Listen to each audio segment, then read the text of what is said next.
তোমাদের সবাইকে আমার ক্লাসে স্বাগতম। কেমন আছো তোমরা?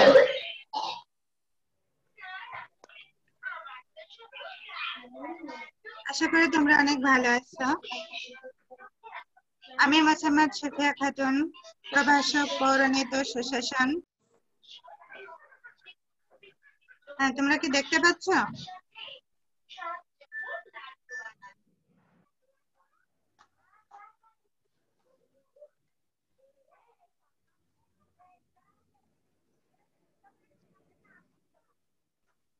আজকে আলোচনা করব পৌরনীতি ও সুশাসন দ্বিতীয় পত্র থেকে রাজনৈতিক ব্যক্তিত্ব এবং বাংলাদেশের স্বাধীনতা লাভ নামক অধ্যায়। এটি হচ্ছে দ্বিতীয় পত্রের তৃতীয় অধ্যায়। এই অধ্যায় থেকে আজকে আমরা আলোচনা করব শিখন ফল। এই আলোচনার ফলে তোমরা বাংলাদেশের স্বাধীনতা সংগ্রামের পটভূমিতে তিতুমীরের অবদান ব্যাখ্যা করতে পারবে। তিতুমীরের জীবনী। বীর যোদ্ধা, বিপ্লবী নেতা ও সফল সংগঠক সৈয়দ মীর নেছার আলী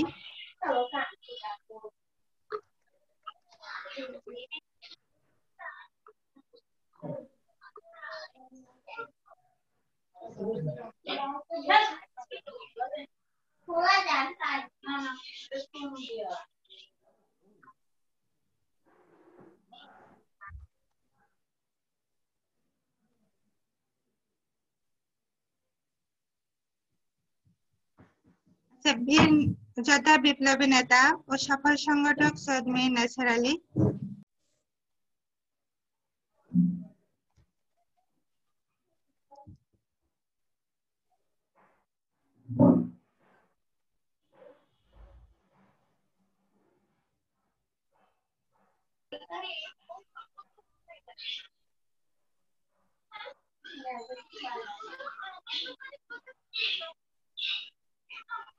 আজকে আমরা দেখব তিতুমীরের জীবনী। বীর যোদ্ধা, বিপ্লবী নেতা ও সফল সংগঠক সৈয়দ মীর নেছার আলী ওরফে তিতুমীর 1786 সালে 24 পরগনা জেলার বারাসাত মহকুমার চাঁদপুর গ্রামে সম্ভ্রান্ত মুসলিম পরিবারে জন্মগ্রহণ করেন। তিনি 1821 সালে হজ করার জন্য সৌদি আরব যান। সেখানে তিনি 3 বছর অবস্থান করেন। দেশে ফিরে এসে তিনি প্রথমে ইংরেজ বণিক এবং সামন্ত রাজ্যে জমিদারদের অত্যাচার নির্যাতন থেকে গরিব চাষিদেরকে মুক্ত করার চেষ্টা চালান এবং 1831 সালে তিনি যুদ্ধে শহীদ হন। তিতুমীর কিন্তু জন্ম থেকেই ছোটবেলা থেকে অনেক মেধাবী ছিলেন এবং দক্ষ ছিলেন। তিনি কিন্তু কুস্তি চালনায় অনেক পারদর্শী ছিলেন, যেটা দেখে তার শিক্ষকরা অনেক মুগ্ধ হয়ে যেতেন। তিনি এত মেধাবী ছিলেন এবং তিনি যখন সৌদি আরব যান সেখানে থেকে 3 বছর অবস্থান করেন এবং দেশে ফিরে এসে তিনি যে ধর্মীয় কুসংস্কার এর বিরুদ্ধে আন্দোলন করেন এবং তার এই আন্দোলনটা শুধু ধর্মীয় কুসংস্কারের বিরুদ্ধে ছিল না, পরবর্তীতে নিয়োগকর এবং জমিদারদের বিরুদ্ধে তিনি আন্দোলন করছেন। আমরা এখন সে সম্পর্কে জানব। সমাজ সংস্কারক ও ধর্মীয় সংস্কারের পদক্ষেপ। তিতুমীর ছিলেন মনে প্রাণে ধর্মপ্রাণ মুসলমান। ধর্মীয় শিক্ষার পাশাপাশি তিনি ধর্মীয় কুসংস্কার, সামাজিক কুসংস্কার ও অনাচারগুলো দূর করতে সচেষ্ট হন। তিতুমীর বুঝতে পেরেছিলেন যে ধর্মীয় ও সামাজিক কুসংস্কার দূর করতে না পারলে অবহেলিত মুসলমান সমাজ উন্নতি লাভ করতে পারবে না। তার উদ্দেশ্য ছিল ধর্মীয় অনুশাসনের ভিত্তিতে মুসলমানদের মধ্যে প্রকৃত ধর্মীয় চেতনা জাগ্রত করা। তিনি তখনকার সময়ে মুসলমানরা কিন্তু পীর পূজা করত, কবর পূজা করত। এগুলো তিতুমীরের পছন্দ ছিল না। তিতুমীর চেয়েছিলেন যে মুসলমানরা যেন সত্যিকার ইসলামে ফিরে আসে, ইসলামের সত্যিকার নিয়মগুলো মেনে চলে, তারা যেন হযরত মুহাম্মদ সাল্লাল্লাহু আলাইহি ওয়াসাল্লামের দেখানো আদর্শগুলো মেনে চলে। এজন্যই তখন তিনি এই সমাজে মুসলমানদেরকে এই কুসংস্কার মুক্ত করার চেষ্টা করেন এবং তারা যে বিভিন্ন পীর পূজা, কবর পূজা এগুলো করছিল, এগুলো থেকে যেন তারা বেরিয়ে আসে, এরই চেষ্টা করেন তখন তিতুমীর। এবং তাই সমাজ সংস্কার এবং ধর্মীয় সংস্কার পরবর্তীতে কিন্তু নীলকর, ইংরেজ, তারপরে তোমার হচ্ছে জমিদারদের বিরুদ্ধে এই আন্দোলনটা পরিচালিত করে। দেখো যে এরপর আসে যে নীলকর, বণিক ও সামন্ত জমিদারদের অত্যাচারের বিরুদ্ধে সংগ্রাম। ব্রিটিশ ইস্ট ইন্ডিয়া কোম্পানির 10 সালা জমিদারি বন্দোবস্ত এবং চিরস্থায়ী বন্দোবস্তের ফলে সব থেকে বেশি ক্ষতিগ্রস্ত হয়েছিলেন বাংলার মুসলমানরা, কেননা কৃষক ও কারিগর সম্প্রদায়ের মধ্যে তাদের সংখ্যাই ছিল সর্বাধিক।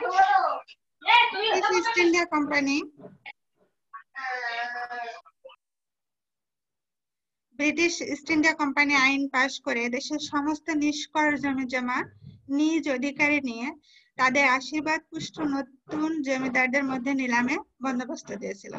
তার মানে এদেশে যে সমস্ত জমি জমাগুলো নিষ্কর ছিল, মানে চাষাবাদ করা হতো না, সেই জমি জমাগুলো নিয়ে নিষ্কর ছিল, সেই সমস্ত জমিগুলো কর দেয়া হতো না, সেই জমিগুলো তারা নিয়ে নিয়েছিল। নিয়ে যারা তাদেরকে পুজো করতো, তাদেরকে ভালোবাসতো, সেই সমস্ত জমিদারদেরকে এই জমি জমা নিলামে দিয়ে দিয়েছিল। তিতুমির বুঝতে পেরেছিলেন যে নীলকর বণিক এবং এদেশের সামন্ত রাজা জমিদারদের হাত থেকে গরিব কৃষকদেরকে মুক্ত করার জন্য প্রয়োজন শক্তিশালী সংগঠন এবং তাদের মধ্যে ঐক্য। এজন্য তিনি 24 পরগনা এবং নদিয়া জেলার কৃষকদের সংঘবদ্ধ করে তুলতে সচেষ্ট হন। কৃষক মুক্তির আন্দোলনে নীলকর, ইংরেজ বণিক, স্থানীয় জমিদার এবং সরকারি বাহিনীর মিলিত শক্তির পরাজয় তিতুমিরকে আরো সাহসী এবং স্বাধীনচেতা করে তোলে। তিতুমির সে সময় বিভিন্ন তোমার যুদ্ধে অংশগ্রহণ করে। এই সমস্ত যুদ্ধে কি হয় যে তিতুমির যখন তিতুমিরের জয়লাভ হয়, যে ফলে তার এই সাহসী এই জয় তাকে আরো বেশি সাহসী করে তোলে এবং তিনি আরো বেশি স্বাধীনচেতা হয়ে ওঠেন। বারাসাত বিদ্রোহ, আমরা কি বারাসাত বিদ্রোহ সম্পর্কে জানি?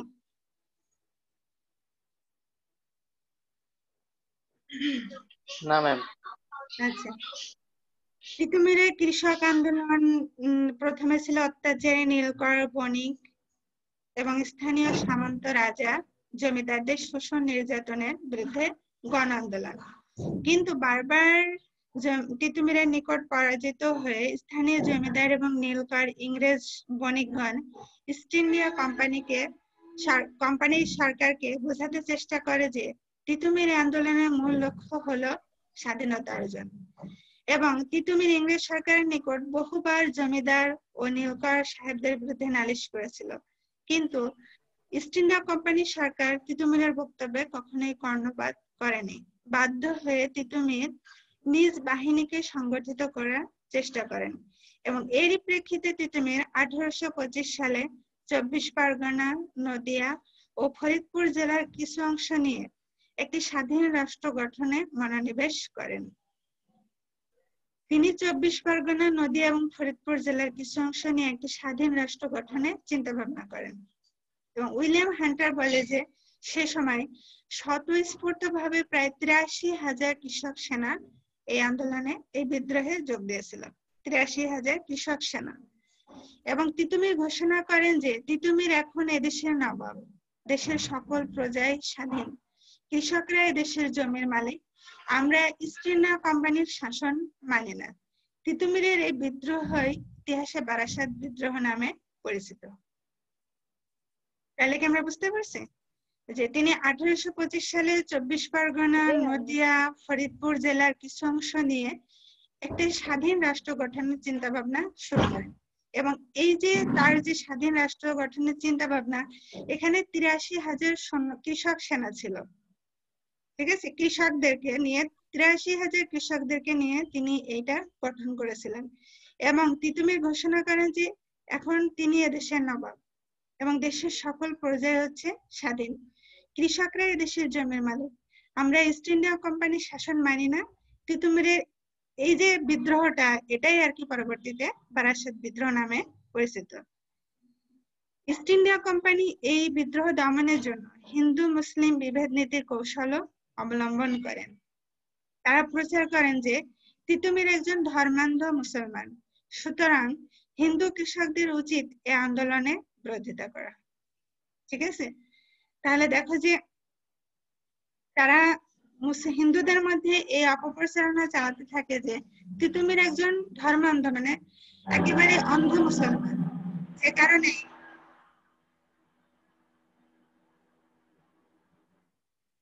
কারণে তিতুমির এই অন্ধ মুসলমান হওয়ার কারণে হিন্দুরা কি করবে যে তিতুমিরের বিরোধিতা শুরু করে। ঠিক আছে,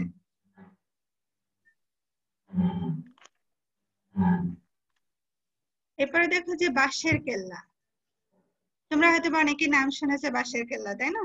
বাঁশের কেল্লা আসলে একটা দুর্গ ছিল, বাঁশ দিয়ে নির্মিত একটা দুর্গ। অতীতে যে সমস্ত যুদ্ধ ইংরেজদের সাথে তিতুমিরের হয়েছিল বা বণিকদের জমিদারদের সাথে, পূর্বে সমস্ত যুদ্ধের অভিজ্ঞতা থেকে তিনি এটা বুঝতে পেরেছিলেন যে ইংরেজ সরকারের সাথে যুদ্ধ করতে হলে প্রয়োজন হচ্ছে সমর প্রস্তুতি, মানে সামরিক প্রস্তুতি দরকার, অস্ত্র দরকার এবং উপযুক্ত সেনা প্রশিক্ষণ দরকার। কিন্তু তখন তাদের কোনোটাই ছিল না, না ছিল অস্ত্র, না ছিল সেনা। কিন্তু সেনাবাহিনীর আত্মরক্ষার যে প্রয়োজন দরকার এবং তার যে কৃষক সেনাদের ছিল, এই কৃষক সেনাদের আত্মরক্ষারও একটা প্রয়োজন ছিল এবং এই প্রয়োজনেই তিনি একটি দুর্গ নির্মাণ করেছিলেন। এবং তখন হঠাৎ করে তোমার সময় এবং অর্থ দুইটারই অভাব ছিল। তাড়াহুড়া করে তিনি একটি বাঁশ দিয়ে কলকাতার নিকটবর্তী নারকেলবাড়িয়া নামক স্থানে একটি বাঁশের কেল্লা বা দুর্গ নির্মাণ করেন। বাঁশ দিয়ে একটি দুর্গ নির্মাণ করেন। ইতিহাসে এই কেল্লায় নারকেলবাড়িয়ার বাঁশের কেল্লা নামে বিখ্যাত। তার প্রিয় সহচর গোলাম মাসুম ও মিসকিন শাহের নেতৃত্বে গড়ে ওঠে একটি অকুতোভয় কৃষক সেনাবাহিনী। ইস্ট ইন্ডিয়া কোম্পানির সরকার তিতুমিরকে দমন করার জন্য লেফটেন্যান্ট কর্নেল স্টুয়ার্টের নেতৃত্বে 1831 সালের 14 নভেম্বর একদল সুসজ্জিত বাহিনী প্রেরণ করে। কর্নেল স্টুয়ার্টের আধুনিক মরণাস্ত্র সজ্জিত বাহিনী বাঁশের কেল্লা আক্রমণ করলে তিতুমির অসীম সাহসিকতা মোকাবেলা করেন। এই অসম যুদ্ধে তিতুমিরের কৃষক সেনারা পরাজিত হয় এবং তিতুমির এই যুদ্ধে শহীদ হন। তিতুমিরের বিশ্বস্ত অনুচর গোলাম মামুন সহ অনেকে ফাঁসি এবং বড় রকমের শাস্তি প্রদান করা হয়। তাহলে আমরা দেখলাম যে বাঁশের কেল্লাটা কি একটা দুর্গ, তাই না? বাঁশ দিয়ে নির্মিত একটা দুর্গ, যেটা নির্মাণ করা হয়েছিল কলকাতার নিকটবর্তী নারকেলবাড়িয়া নামক স্থানে, এবং এটা ছিল তোমার সেনাবাহিনীর আত্মরক্ষার জন্য একটা দুর্গ। এবং এই যে এই তিতুমিরকে তোমার দমন করার জন্য তখন ইংরেজ সরকার একজন লেফটেন্যান্টের নেতৃত্বে একটা যুদ্ধ করে, মানে একটা সুসজ্জিত বাহিনী প্রেরণ করে। কিন্তু ওই সময় ইংরেজ যে সেনাবাহিনী ছিল তাদের অনেক অস্ত্র ছিল, কিন্তু তিতুমিরের সেরকম কোনো অস্ত্র ছিল না। তার ছিল কৃষক সেনা এবং দেশীয় কিছু অস্ত্র, এবং তাই নিয়ে তিনি তাদের সঙ্গে যুদ্ধ করেন। স্বাভাবিকভাবেই তাদের ওই সুসজ্জিত অস্ত্রের কাছে তিতুমির টিকে থাকতে পারে নাই এবং তিনি 1831 সালের 14 নভেম্বর তিনি শহীদ হন। এই ছিল তিতুমিরের বাঁশের কেল্লা। আমরা বুঝতে পেরেছি যে বাঁশের কেল্লাটা সম্পর্কে। জি ম্যাম। আচ্ছা, আমরা যে তিতুমিরের ধর্মীয় সংস্কার, সমাজ সংস্কারের ক্ষেত্রে তার যে অবদান দেখলাম এবং নীলকর জমিদারদের অত্যাচারের বিরুদ্ধে তার যে প্রতিবাদ বিদ্রোহ হলো সেটা দেখলাম। তো সর্বোপরি আমরা কিন্তু দেখলাম যে আসলে তিনি তার যা ছিল, দেশীয় যে অস্ত্র ছিল, তার যে কৃষক সেনা ছিল, তাদেরকে নিয়েই কিন্তু তিনি যুদ্ধে অংশগ্রহণ করেছিলেন ইংরেজদের বিরুদ্ধে, তাই না? তা আমরা এখন দেখবো যে বাংলাদেশের স্বাধীনতা সংগ্রামের পটভূমিতে তিতুমিরের অবদান কেমন ছিল। তিতুমির যে তার যে সামান্য অস্ত্রশস্ত্র, তার যে কৃষকদেরকে তিনি যে সংগঠিত করেছিলেন ইংরেজদের বিপক্ষে, এই সবকিছু নিয়ে তিনি যে বিদ্রোহটা করেছিলেন, যে যুদ্ধ করেছিলেন, যে সাহস দেখিয়েছিলেন, সেটা আসলে বাংলাদেশের স্বাধীনতা সংগ্রামের পটভূমিতে কতটুকু গুরুত্বপূর্ণ আমরা সেটা দেখবো। যে তিতুমিরের কৃষক আন্দোলন এবং বারাসাত বিদ্রোহ ছিল মানে তোমার ইংরেজ সরকারের বিরুদ্ধে প্রথম বিদ্রোহ। কিন্তু এই গণবিদ্রোহের দ্বারা তিনি প্রমাণ করেন যে রক্তদান ব্যতীত এদেশের স্বাধীনতা অর্জন সম্ভব নয়। পাশাপাশি তার গণবিদ্রোহ ছিল শোষক জমিদার ও নীলকরদের বিরুদ্ধে। এটা ছিল কৃষক কারিগর শ্রেণীর মুক্তির লড়াই। তিতুমিরের বাসায় কেল্লা ছিল অত্যাচার ও নির্যাতনের বিরুদ্ধে এক বিদ্রোহী সশস্ত্র প্রতিবাদ। ইস্ট ইন্ডিয়া কোম্পানির সুসজ্জিত ও মারণাস্ত্রে সজ্জিত বাহিনীর বিরুদ্ধে তিতুমিরের পরাজয় ছিল অবশ্যম্ভাবী। এজন্যই তিতুমিরের বাসার কেল্লা ধ্বংস হয়েছে। তার বিদ্রোহ এবং স্বাধীনতা আন্দোলন আপাতত ব্যর্থ হয়েছে। কিন্তু গভীরভাবে পর্যালোচনা করলে আমরা দেখতে পাই যে তার এই সংগ্রাম এবং রক্তদান ব্যর্থ হয়নি। সামন্ত রাজা এবং নীলকর বণিকদের বিরুদ্ধে তার সংগ্রাম এবং ব্রিটিশ বিরোধী স্বাধীনতা আন্দোলন পরবর্তীকালে সকল আন্দোলনের প্রেরণার উৎস হিসেবে কাজ করেছে। আমরা আপাতত দৃষ্টিতে দেখলে মনে করব যে তিতুমির যে আন্দোলন করেছে, যে বিদ্রোহ করেছে, যে যুদ্ধ করেছে, এটা ব্যর্থ হয়ে গেছে। কিন্তু আমরা যদি গভীরভাবে বিশ্লেষণ করে দেখি তাহলে দেখব যে তার এই আন্দোলন কিন্তু ব্যর্থ হয়নি, বরং তার এই আন্দোলন, তার এই বিদ্রোহ, এগুলো আমাদেরকে পরবর্তীতে স্বাধীনতা এনে দিয়েছে। সেদিন যদি তিতুমির দেশীয় অস্ত্র কৃষকদেরকে সংগঠিত না করতেন এবং কৃষকদেরকে নিয়ে দেশীয় অস্ত্র নিয়ে যদি ইংরেজদের বিরুদ্ধে লড়াই না করতেন, তাহলে হয়তোবা 1971 সালে আমাদের দেশের জনগণ হাতের কাছে যা ছিল তাই নিয়ে পাক হানাদার বাহিনীর বিরুদ্ধে যুদ্ধ করতে পারতো না।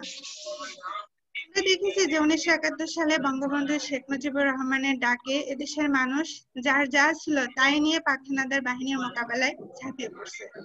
তাহলে আমরা দেখি যে তিতুমিরের তখন তিনি যেভাবে তার যা ছিল তাই নিয়ে যেমন ইংরেজদের বিরুদ্ধে লড়াই করছে, তেমনি 1971 সালে এদেশের মানুষও বঙ্গবন্ধু শেখ মুজিবুর রহমানের নেতৃত্বে কি করছে, যার যা ছিল তাই নিয়ে কিন্তু পাক হানাদার বাহিনীর মোকাবেলা করছে।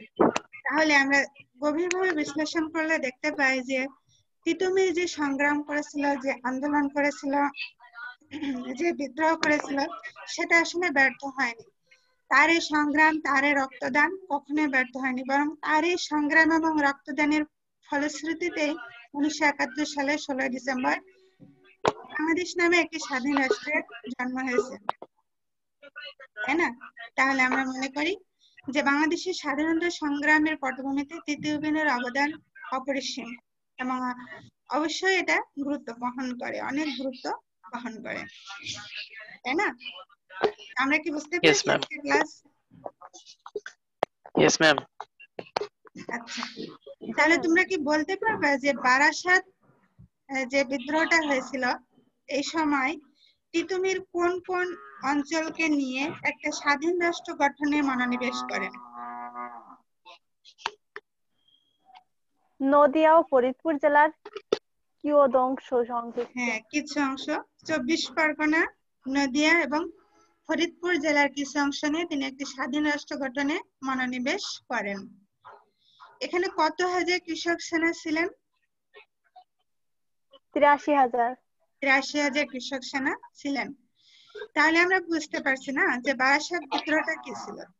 তিনি যে একটা স্বাধীন রাষ্ট্র গঠনে মনোনিবেশ করেছিলেন এবং তিনি ঘোষণা দিয়েছিলেন যে তিতুমির একজন স্বাধীন নবাব, কৃষকরা এখন থেকে স্বাধীন, তাই না? এটা তিনি ঘোষণা দিয়েছিলেন। এরপরে বাঁশের কেল্লা, বাঁশের কেল্লা সম্পর্কে কিছু বলতে পারবেন?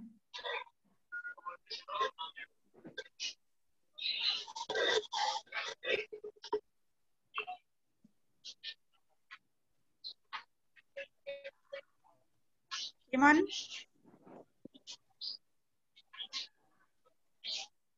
जी मैम। আচ্ছা, বলো।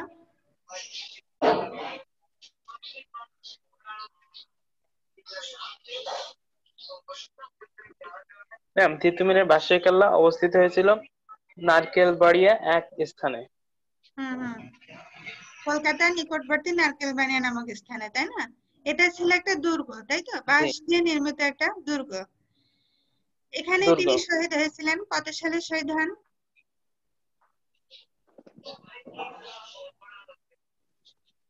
1831 সালে তিনি শহীদ হন, তাই না?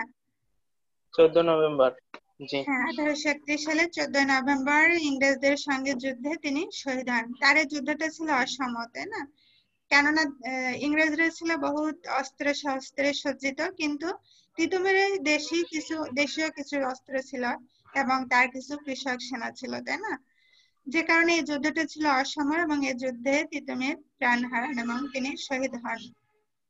তবে তার এই শহীদ হওয়া, তার এই রক্তদান কিন্তু ব্যর্থ হয়নি। এটাই আমাদেরকে পরবর্তীতে স্বাধীনতা এনে দিয়েছে। এরই পর ধরে আমরা কিন্তু বাংলাদেশ নামের একটা স্বাধীন রাষ্ট্রের নাগরিক হতে পারছি, তাই না? পেরেছি। তাহলে জি ম্যাম। আজকে ক্লাস সম্পর্কে তোমরা বুঝতে পেরেছো? Yes ma'am. জি ম্যাম। আচ্ছা, আমার ক্লাসে থাকার জন্য তোমাদেরকে ধন্যবাদ। ইনশাল্লাহ আগামী ক্লাসে তোমাদের সাথে আমার দেখা হবে। ইনশাআল্লাহ।